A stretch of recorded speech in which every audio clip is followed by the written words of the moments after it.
Okay, short video about personal escape systems. In this video we'll demonstrate the windowsill anchor technique, the remote anchor technique, and the inspection and packing of the personal escape system. Deploying the PES can easily be broken down into three phases: the anchoring phase, the exit phase, and the descent phase. The anchor and the exiting change with the various techniques between the sill anchor and the remote anchor, but the descent phase is always the same.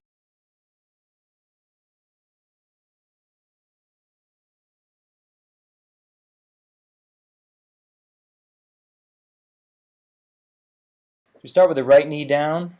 With the prayer motion, we deploy the hook with the pull strap.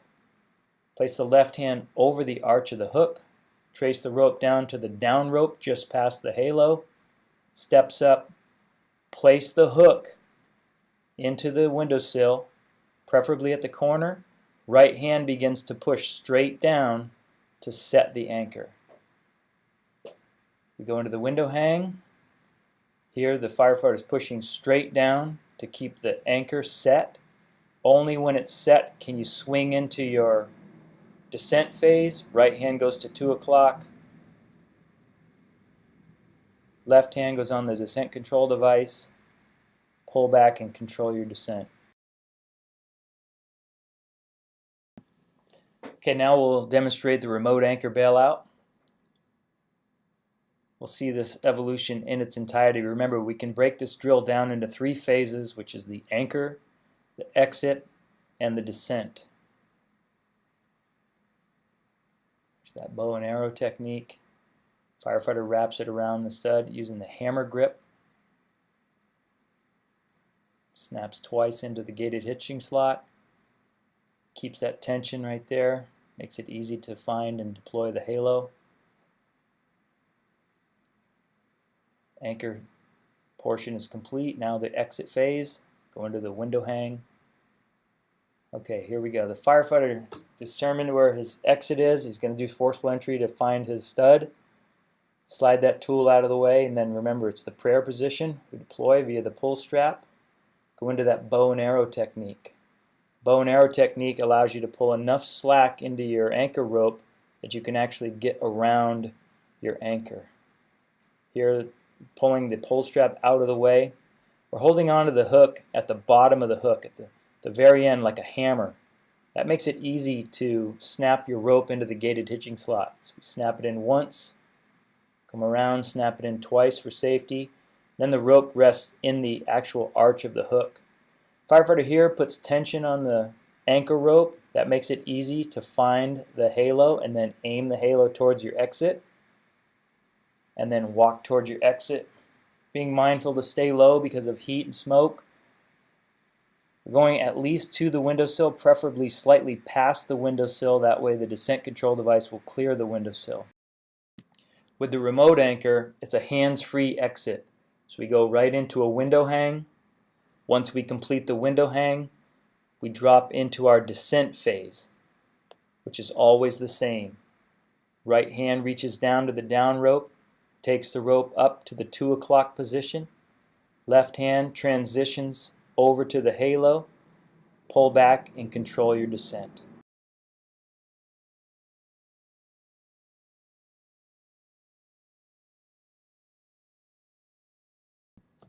Now we'll show another view of the firefighter deploying the halo slightly past the sill. At that point on the remote anchor, you can release the halo and use both hands to execute your window hang. Once you're into your window hang, you'll transition right into your descent phase. Kick our body out. Our system is loaded on that remote anchor. The right hand takes the down rope, deploys it up to the 2 o'clock position. Left hand transitions to the halo. Pull back and control your descent.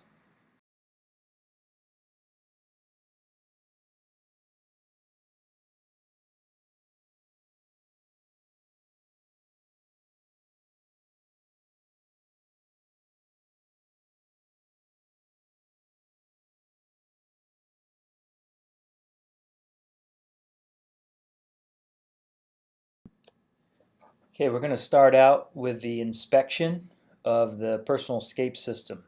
This is going to occur each and every time you deploy your kit. After you deploy your kit, you're going to lay your kit out. You're going to start by laying everything out and inspecting the rope. To begin inspecting the rope, what we're going to do is we're going to pull all the rope back through the halo. And we're going to inspect the rope for any kinds of cuts or abrasions, any soft spots, dents in the rope, etc. The rope is going to be attached to the Sterling Lightning hook one of two ways. It's either going to have a barrel knot or it's going to have sewn eye stitching, which is pointed out here. You're going to make sure you lay it out and inspect the sewn eye stitching, making sure that all the stitching is intact and make sure there's no excessive wear. Next, we'll move on to the halo descent control device. We're going to overall inspect the condition of the halo. We're going to pull the slack in the rope so that we can identify the moving parts and then any excessive wear points. After we do that, we're going to snug up the rope and we're going to check to see if the auto stopping feature is still intact. We're going to hold the tether in one hand, the hook in the other, and we're going to pull really hard. No rope should slide through the halo. Next, we'll move on to the actual tether. We're going to inspect the overall condition of the tether, inspecting all the stitching, and then there's one in particular excessive wear point right here where we're going to pull that out from the halo, and we're going to make sure that we inspect that arch right there. That's one excessive wear point. Now we'll move on to inspecting the three-stage locking carabiner. We want to check the overall condition of it. We want to look down the spine of the carabiner to make sure there's no bends or deformity in it. We want to inspect the three-stage locking gate. When we release it, it should slam back into the locked position. Down, twist, open, and then release, and it should be back in the locked position.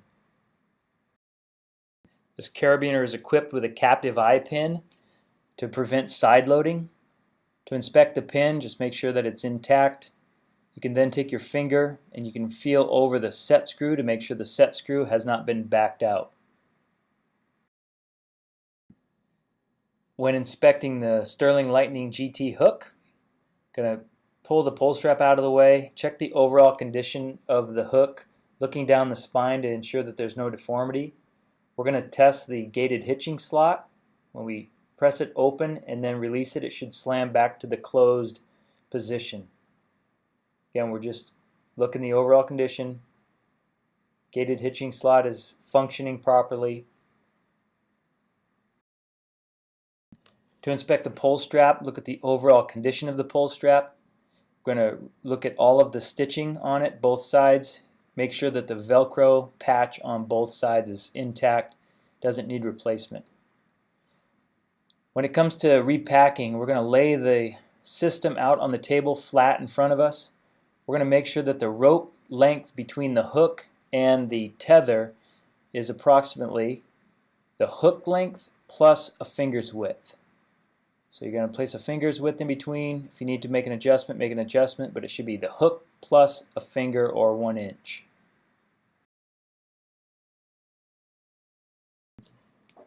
To reload the bag, place the equipment flat on a surface in front of you. Have the hook on your left, descent control device and the carabiner on your right. Have the opening of the hook and the carabiner facing each other. Lie everything out flat on the table. Get the rope bag ready so that you can actually read the patch Extreme Rescue. Place it on the table flat in front of you. Open the Velcro enclosure. Now we're going to gently stuff the rope bag. Just going to go with small folds, back left and right. Gently place the rope back into the rope bag. If you want, you can actually make multiple folds in the rope, like 3 to 5 folds. Make small loops in your hand like this.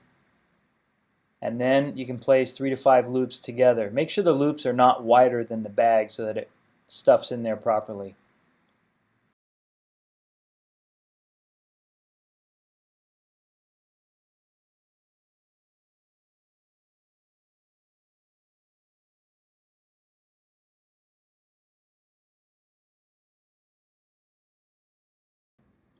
Okay, when you're finished placing all the rope back inside the bag, leave approximately 6 inches of rope out of the bag. You're going to make sure that the rope is sticking out of the right-hand side where there is no Velcro. Visually inspect the Velcro enclosure to make sure there's no rope in it, and then completely close the Velcro enclosure. At this point, you're ready to load the hardware back inside the bag. You want to flip the halo flat so that you can actually read the Extreme Rescue label, and then at that point you're just going to slip the halo down inside of its own pouch completely. Then take the hook, again the hook and the carabiner are facing each other, place the hook entirely inside the bag. Here's another angle of it. Remember, we leave 6 inches of rope remaining out of the bag on the far right hand side where there is no Velcro to hold onto the rope. Visually inspect the Velcro enclosure, make sure there's no rope stuck in it, close it completely, replace the halo properly down in its sleeve by turning it flat so you can read the markings, stuff the halo inside its sleeve, and then place the hook completely in the large sleeve. Remember to please pay attention to detail when you're inspecting and packing your kit, as your life may depend on it, or someone else's life may depend on this kit someday. So ensure that it's properly inspected and packed every day.